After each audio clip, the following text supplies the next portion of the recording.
अस्सलाम वालेकुम एवरीवन। उम्मीद करती हूँ कि आप सब खैरियत से होंगे और सब ठीक ठाक होंगे। तो जी हम बना रहे हैं बिहारी भुजी का सालन, जो कि बहुत ही ज़्यादा इजी है और बहुत ज़्यादा शानदार और जायकेदार बनता है। आप लोग इस रेसिपी को ज़रूर ट्राई कीजिएगा और मुझे बताइएगा कि कैसी बनी है।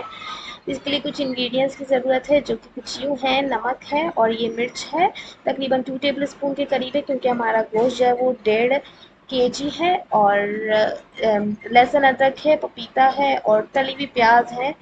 और ये कुछ मसाले जो कि हमने पीसने हैं, जायफल जावित्री है 1 इंच का टुकड़ा तकरीबन, और ये बादियान के फूल है हाफ टी स्पून के करीब, half tea spoon black pepper है और हाफ टी स्पून बादाम कबाब चीनी है इसके अंदर, और 3 से 4 जो है वो सिनेमन स्टिक्स हैं, और सफ़ेद ज़ीरा भी हाफ टी स्पून के करीब है। ठीक है, इन सब मसालों को हम जो है एक मिक्सी में डाल के जो है पीस लेंगे, बिल्कुल फाइन पीसना है हमें। ठीक है, और अब देखिए मैंने एक बॉल ले लिया है और इसके अंदर हम अपना गोश्त डाल लेंगे। ठीक है, आप चाहें तो बगर चर्बी का भी ले सकते हैं, मैंने चर्बी वाला लिया है। ठीक है, अब इसके अंदर हम अपना नमक और मिर्च ऐड करेंगे, लहसुन अदरक जो है ऐड करेंगे। लहसुन तकरीबन 2 टेबल स्पून और अदरक हम 1 टेबल स्पून के करीब ऐड करेंगे।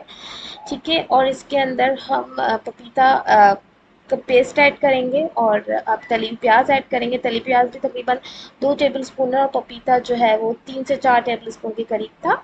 और हम इसके अंदर अपने सारे इंग्रेडिएंट्स ऐड करके इसको अच्छे तरीके से मिक्स कर लेंगे और इसको फिर हम मैरिनेट होने के लिए छोड़ देंगे। अगर आप लोगों को मेरी रेसिपीज़ देखना पसंद तो मेरे चैनल को सब्सक्राइब कीजिए और मुझे ज़रूर बताइए कि आप लोगों को मेरी रेसिपीज़ कैसी लगती हैं। और अब देखिए मैंने इसको अच्छे तरीके से मिक्स कर लिया। अब मैं इसको मैरिनेट कर लूँगी, आप चाहें तो ओवरनाइट मैरिनेट कर सकते हैं। मैंने इसको जो है तकरीबन 3 से 4 घंटे ही मैरिनेट किया था। ठीक है, अब मैं इसको एक बर्तन में जो है रख के ढक्कन लगा के मैं इसको छोड़ दूँगी 3 से 4 घंटा।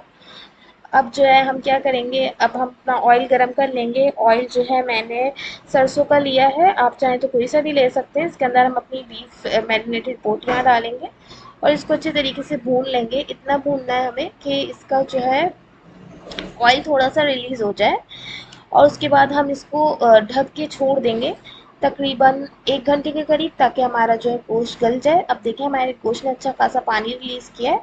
तो अब हमें क्या करना है, हम इस पॉइंट पे दही ऐड कर लेंगे। 1.5 कप के करीब दही है, तकरीबन 1 पाव। अब मैं इसको और ढक के छोड़ दूँगी ताकि जो है हमारा गोश्त जो है अच्छे तरीके से टेंडर हो जाए। और अब हमने अपना गोश्त जो है भून लेना है अच्छे तरीके से। इसके अंदर जितना भी पानी है वो हमें ड्राई करना है। अब मैं इसको ढक के और छोड़ दूँगी ताकि पानी ड्राई हो जाए और गोश्त और अच्छी तरह गल जाए। अब देखिए हमारा जो बीफ है इसने अच्छा खासा ऑयल रिलीज़ कर लिया है। मैं इसको 10 से 15 मिनट भूनूँगी एंड देन हम इसको सर्व करेंगे। आप चाहें तो आप इसको पराठे के साथ खाएँ, रोटी के साथ खाएँ, बहुत ही ज़्यादा मज़ेदार लगता है। अगर आप इसको पराठे के साथ खाएँगे तो आपको ज़्यादा अच्छा लगेगा। अब मैं चलती हूँ, आपको नेक्स्ट वीडियो में मिलूँगी, तब तक के लिए टेक केयर, अल्लाह हाफ़िज़।